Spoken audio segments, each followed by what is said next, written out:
Soccer, as a global phenomenon, holds a mirror to society, reflecting cultural, political, and historical nuances. Among these historical references, World War II stands as a recurring theme, witnessed in acts of rebellion, homage, rivalry, or political sentiment expressed on the pitch or in the stands. The purpose of this video is to explore 10 instances where the shadows of World War II were cast over the football field, reminding us of the complex interplay between sport, history, and politics. Number 1. Giorgos Katidis, the Nazi salute controversy. One of the most blatant references to World War II in soccer is embodied by Giorgos Katidis, a young and talented Greek footballer whose career took a severe hit due to a notorious incident in 2013. Katidis, playing for AEK Athens at the time, celebrated a crucial goal by performing a National Socialist salute, an act immediately associating him with the horrors of Nazi Germany. This action, seen by millions on television, was met with widespread shock and condemnation. Katidis' salute sent shockwaves through the footballing world. He claimed ignorance of the salute's historical significance, stating he was not a fascist and that he was merely pointing at an injured teammate in the stands. Regardless of his intentions, the damage was done.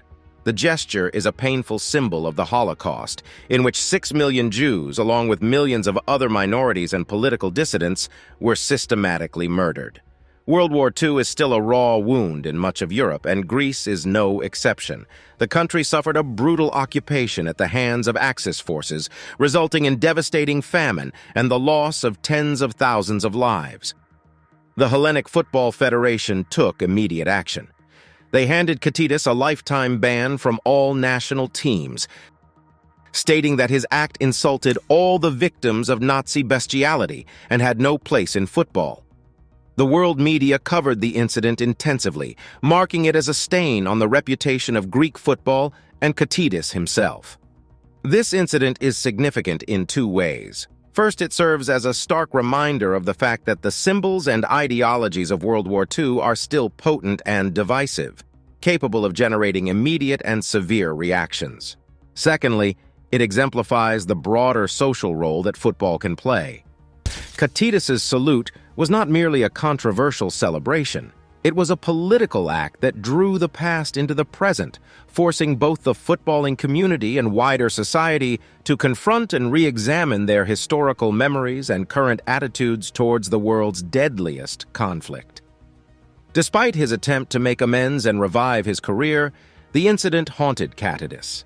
He eventually found a place in lesser-known leagues, but the promising trajectory of his career was irrevocably altered.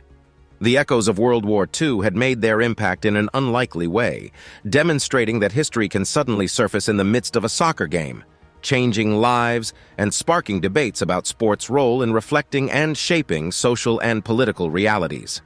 Number 2. Paolo Di Canio, fascist symbols in Italian football. Few footballers are as divisive as Paolo Di Canio, a talented player whose controversial political views cast a long shadow over his career. Di Canio was an excellent forward, known for his technical skills and spectacular goals during his time with clubs like Lazio, Juventus, and West Ham United. However, his footballing prowess is often overshadowed by his far-right leanings and the fascist symbols he has used throughout his career, serving as another link between World War II and football. Di Canio was born and raised in Rome and is a lifelong supporter of SS Lazio, a club that has faced criticism for its ultra-fans' associations with fascism. The most notorious incident involving Di Canio occurred in 2005, when he made a Roman salute, a gesture adopted by Italian fascists during World War II towards the Lazio fans after a derby match victory against AS Roma. This act did not occur in isolation. Di Canio made the same salute in several other matches, aligning himself with a fan base known for its far-right politics and glorification of Italy's fascist past. Di Canio's controversial behavior extends beyond his playing career. During his time as a manager at Swindon Town and Sunderland, his political beliefs came under scrutiny, with a spotlight on his infamous tattoo, Ducks, a reference to Benito Mussolini. the dictator who allied Italy with Nazi Germany during World War II. He even reportedly stated in his autobiography that he was a fascist, not a racist, drawing a line that many critics found to be non-existent, or at least blurry. Much like the Catitas incident, Di Canio's actions ignited a broader discussion about the place of political symbolism in football. To some, his behavior was a shameful endorsement of a destructive ideology that caused untold suffering during World War II. Others argued that it reflected the larger political undercurrents within Italian society, particularly among the ultras culture of fanatical football supporters. The Italian Football Federation did not take as strict a stance as their Greek counterparts, which prompted further debate about how such acts should be addressed. Di Canio's case is an example of how the legacy of World War II can manifest in soccer in overt and controversial ways. Unlike Catitas, who claimed ignorance, Di Canio was entirely aware of his actions and the symbols he was using. His persistent use of the Roman salute and outspoken support for fascism raised questions about football's social responsibilities, freedom of expression, and the handling of political ideologies within the sport. The Di Canio controversy re-emphasized the powerful role soccer plays in society. Not only does it reflect existing societal values and divisions, but it can also amplify and spread them.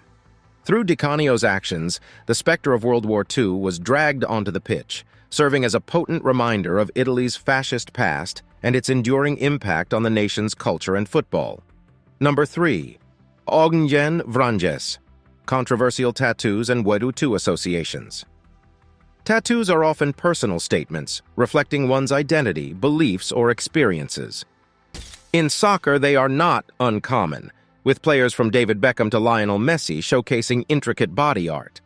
However, when Bosnian-born Eugen Vranjes chose to tattoo an image of Momcilo Dujic, a notorious Yugoslav warlord associated with World War II, the personal became political, causing outrage and stirring up the memories of a painful history. Dujic was a Serb Orthodox priest and Chetnik military leader during World War II, remembered for his role in aiding the German and Italian occupiers in the Balkans. His actions and those of his followers resulted in the death and suffering of thousands of people. Vranjes, of Serb descent, marked his allegiance to Dujic and his cause by inking his face on his body. This was seen as an explicit endorsement of Dujic's war crimes, serving as a stark reminder of the region's complex and brutal history associated with World War II. The tattoo surfaced in the public eye in 2018 when a photograph of Vranjes began to circulate on social media. The outcry was swift, with critics deeming the tattoo as glorification of war crimes and fascism. However, Vranjes defended his actions, insisting that he was proud of his heritage and saw Dujic as a fighter for Serb rights. The footballing institutions responded more firmly to this controversial act. UEFA, the governing body of European football, launched an investigation into Vranjes's tattoo. Their move acknowledged that, far from being a personal matter, the tattoo represented an inflammatory political statement that had no place in the sport. The implications of Vranjes's Dujic tattoo stretch beyond a single player's personal beliefs. It stirred up deep-seated tensions in the Balkans, a region still grappling with the aftermath of World War II and the Yugoslav wars of the 1990s. The tattoo served as a painful reminder of ethnic conflict, occupation, and genocide. The controversy surrounding Vranjes also revealed how footballers, as public figures, can become significant players on the stage of political symbolism. A mere image inked on a player's body brought historical trauma into the present, causing distress and outrage while shedding light on the ongoing nationalistic tensions in the region. In response to this incident, football's governing bodies were called upon to take a stand against the glorification of war criminals and divisive figures, demonstrating that the sport is not immune from the influence of history and politics. Number 4. Celtic versus Lazio, fascist imagery in Europa League matches. Sporting rivalries often transcend the realm of the game, becoming intertwined with cultural, political, and historical narratives. The Europa League matches between Scottish club Celtic and Italian team Lazio in 2019 serve as a vivid example. The two-match affair became a battlefield of World War II imagery and symbolism, reflecting the potent undercurrents of history and politics that flow through football. The stage for the clash was set when Lazio's ultra fans, known as the Irreducibili, displayed fascist symbols and made the Roman salute during a match in Glasgow. This gesture, deeply associated with the Italian fascist regime of World War II, was a deliberate act of provocation, aligning the ultras with Italy's totalitarian past. The fascist imagery displayed by Lazio's fans was the latest in a long history of such incidents involving the club, once again stirring the specter of World War II in European football. Celtic's fans, known as the Green Brigade, did not sit silent in the face of this provocation. In the return match in Rome, they unveiled a banner depicting fascist dictator Benito Mussolini hanging upside down, a reference to the manner of his death at the hands of Italian partisans near the end of World War II. Accompanying the image were the words, "Follow your leader," a defiant response to the Roman salutes made by Lazio fans. This exchange of World War II symbolism was more than just a mutual taunting between rival football fans. It reflected the stark political divide between Celtics and Lazio's ultra fans. The Green Brigade is known for its left-wing stance and activism against racism and fascism, while the Irreducibili have a history of displaying far-right ideologies. The banners and salutes were an extension of their political beliefs, illustrating how football matches can become an arena for ideological warfare. The reaction to these incidents from football's governing bodies was significant. UEFA, which has a zero-tolerance policy towards political and racist displays at matches, imposed sanctions on both clubs. However, the fines and stadium closures did little to quell the tension, with both sets of fans viewing the sanctions as an infringement on their freedom of expression. These incidents underline the complex interplay between football, politics, and history. The Celtic versus Lazio matches became stages for historical remembrance and political discourse, demonstrating how World War II's shadows still loom large over European football. Far from being confined to history books, the ideological battles of the past found their way onto the terraces of football stadiums, sparking debates about the role of political expression in sport. Number 5. Netherlands versus Germany, a rivalry rooted in World War II. The Netherlands and Germany share more than a border. Their histories have been interlinked for centuries, and their rivalry on the football pitch mirrors the complex relationship between the two nations. This rivalry, steeped in memories of World War II, provides another example of how the echoes of this devastating conflict are still heard in the realm of football. During World War II, Germany occupied the Netherlands for 5 years, a period marked by horrific atrocities, oppression, and the annihilation of the Dutch Jewish community. The lingering resentment towards Germany due to the wartime occupation has often found an outlet on the football pitch, turning matches between the two nations into heated affairs. The rivalry kicked into high gear during the 1974 World Cup final, when the Dutch team, playing a revolutionary style of football known as total football, came up against the German side. Despite the Dutch team's innovation and brilliance, Germany emerged victorious. This loss was perceived by many Dutch fans not just as a football defeat, but also as a painful reminder of their nation's past subjugation by Germany, intensifying the rivalry. The tensions came to the fore again during the 1988 European Championships. In the semi-final match, often referred to as the Revenge of Munich, the Dutch team, led by the legendary Ruud Gullit and Marco van Basten, defeated West Germany 2-1 on their home soil. The victory was seen as symbolic retribution for both the World War II occupation and the 1974 World Cup loss. The fraught history between the two nations often manifests in the conduct of the fans. Dutch supporters have been known to sing provocative chants referring to the war, and matches have seen displays of banners with wartime symbols and slogans. On the other hand, German fans have been accused of downplaying or dismissing the Dutch grievances, further fueling the antagonism. Football bodies like FIFA and UEFA have attempted to discourage such behavior, but their efforts have been only partially successful. The rivalry remains one of the most intense in international football, with the historical wounds of World War II adding an extra edge to the competition. However, it's not all animosity. Over the years, there have been attempts to use football as a tool for reconciliation. Matches between the Netherlands and Germany are also occasions for remembering shared history and fostering mutual understanding. Moments like German player Mesut Ozil's donation to a Dutch charity, or the mixed German-Dutch support for teams like FC Twente and Schalke 04, indicate the potential for football to bridge historical divides. Number 6. Legia Warsaw, a tribute to the Warsaw Uprising. Football matches often serve as grand stages where fans passionately express their love for the game and loyalty to their team.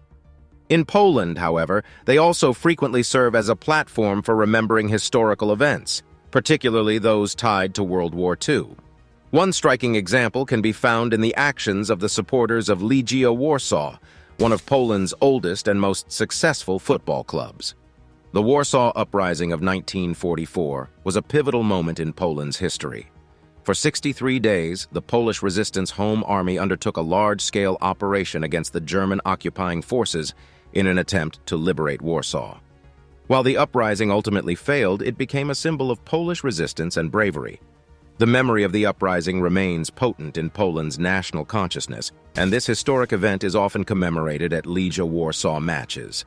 The tributes to the Warsaw Uprising by Legia's fans, known as the Zelita, the Razor, are extraordinary in their scale and impact.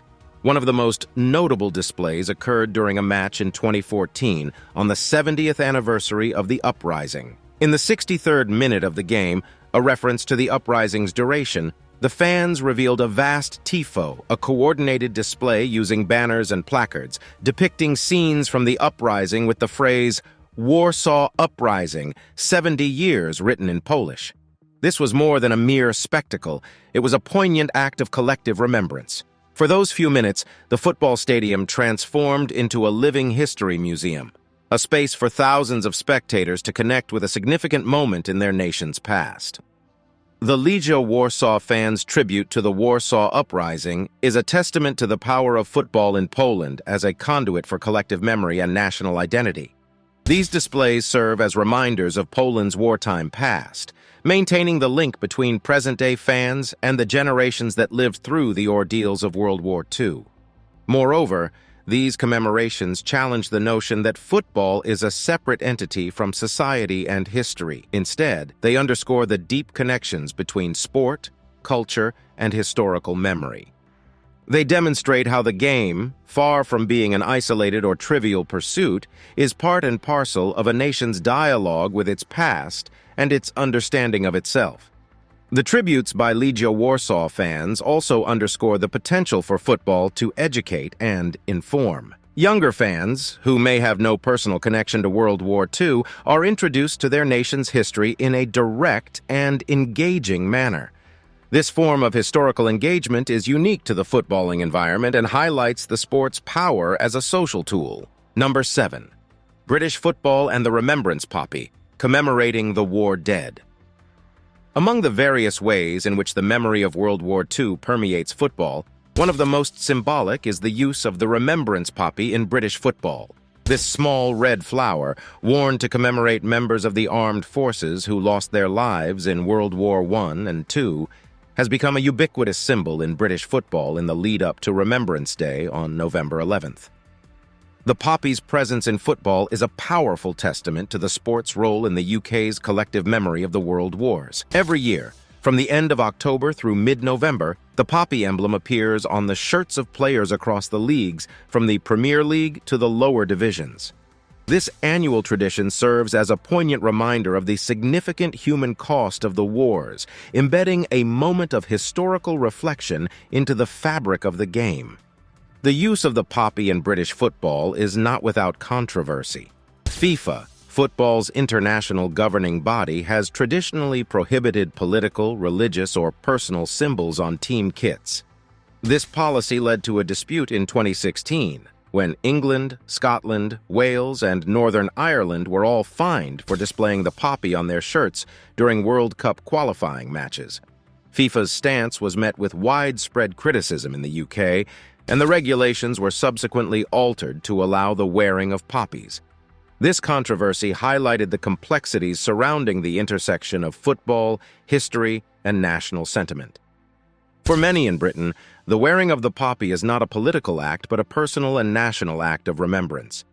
The outcry against FIFA's ruling reflected a broader debate about the role of commemoration in sport and the place of national history within international competitions.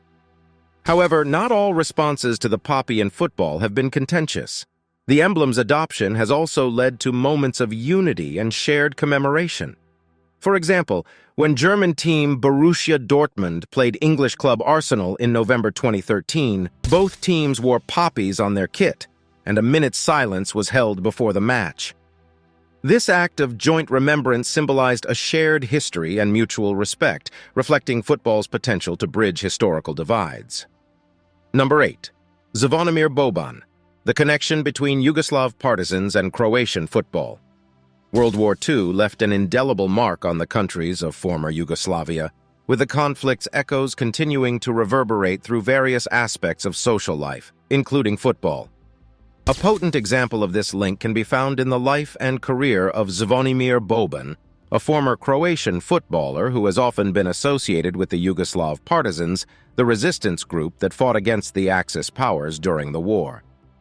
Born in Imotski, a town located in the region of Dalmatia, which was a significant base for the partisans, Boban grew up surrounded by stories of his grandfather's involvement with the partisans. This connection with the World War II resistance group was something that Boban carried with him throughout his career, symbolizing a broader link between the histories of Croatian football and the nation's wartime past. Boban is perhaps best known for his time as captain of the Croatian national team, leading the squad to third place in the 1998 World Cup, a feat that firmly established Croatia on the global football stage. However, his most significant contribution might be an event that took place in 1990 on the football field in Zagreb, which directly tied him to the legacy of the Yugoslav partisans and World War II. During a match between Dinamo Zagreb and Red Star Belgrade, a riot broke out between the fans of the two clubs, reflecting the rising ethnic tensions in Yugoslavia. In a moment that has been immortalized in Croatian sports history, Boban kicked a police officer who was reportedly attacking a Dynamo fan. This act of defiance is often seen as a symbolic stand against Serb-led Yugoslav authority, reminiscent of the partisans' resistance against oppressive forces during World War II. While this incident effectively ended Boban's career in Yugoslavia, it bolstered his status in Croatia, earning him the nickname Boban the Partisan. His actions on that day in 1990, just a year before the start of the Croatian War of Independence, has often been portrayed as a precursor to the conflict, symbolizing the unresolved tensions from World War II that contributed to Yugoslavia's disintegration. Boban's football career, therefore, became entwined with the broader narrative of Croatian nationalism, with World War II serving as a significant backdrop. The image of Boban, the footballer, is inseparable from Boban, the symbol of resistance, a testament to the lasting influence of World War II on Croatian football. Number 9. FC St. Pauli, anti-fascist activism in German football. The influence of World War II is not only evident in the form of historical commemoration or controversy, but also in the expression of socio-political values within football. A key example of this can be found in the activities of the supporters of FC St. Pauli, a football club based in the St. Pauli district of Hamburg, Germany. FC St. Pauli's fans are known for their strong stance against fascism, racism, and homophobia, a position that aligns with the club's overall ethos of tolerance, inclusivity, and social responsibility. The fans' anti-fascist stance is directly tied to the club's historical context, as St. Pauli was one of the areas heavily bombed during World War II, and post-war it became a haven for marginalized communities. Over the years, St. Pauli fans have developed a unique football culture that strongly opposes right-wing extremism and promotes social justice. A notable symbol of this culture is the Totenkopf, or Death's Head, a skull and crossbones flag often displayed by fans during matches. While it initially started as a pirate flag symbolizing St. Pauli's maritime and rebellious nature, it gradually became an emblem of the club's anti-fascist activism. One of the defining moments in St. Pauli's anti-fascist history was the establishment of the fan group Alerta Network in the 1990s. This network, consisting of St. Pauli fan clubs from all over Europe, aims to fight fascism. both within football and society at large. Alerta Network organizes various campaigns and events that promote tolerance and equality, reflecting St. Pauli's commitment to using football as a platform for social change. Another example of the club's activism is their annual Anti-Fascist Action Day. This event includes panel discussions on topics such as right-wing extremism, racism, and discrimination in football, as well as solidarity concerts. These activities highlight the club's continuous engagement with the legacies of World War II, fostering a culture of remembrance and vigilance against the resurgence of fascism. The anti-fascist activism of FC St. Pauli and its supporters is a testament to the powerful role football can play in challenging historical narratives and promoting social values. Through their stance against fascism, they not only commemorate the atrocities of World War II, but actively strive to prevent the repetition of such events in the future. Number 10. Dynamo Kiev, the death match against Nazi-occupied forces. Perhaps one of the most haunting and visceral examples of the intersection between World War II and football is the story of the death match. This term refers to a match played between FC Start, a team primarily composed of former professional footballers from Dynamo Kiev, and Flakelf, a team from the German Luftwaffe, during the Nazi occupation of Kiev in 1942. The narrative of the death match is one steeped in myth and symbolism. In the face of immense adversity and personal risk, the players of FC Start chose to express their resistance against the occupiers through the game of football. This symbolic act of defiance took place at a time when Kiev, like much of Ukraine, was under brutal Nazi occupation. The match took place on August 9, 1942, at the Zenit Stadium in Kiev. FC Start, despite being significantly weaker and malnourished, defeated Flakelf with a score of 5-3.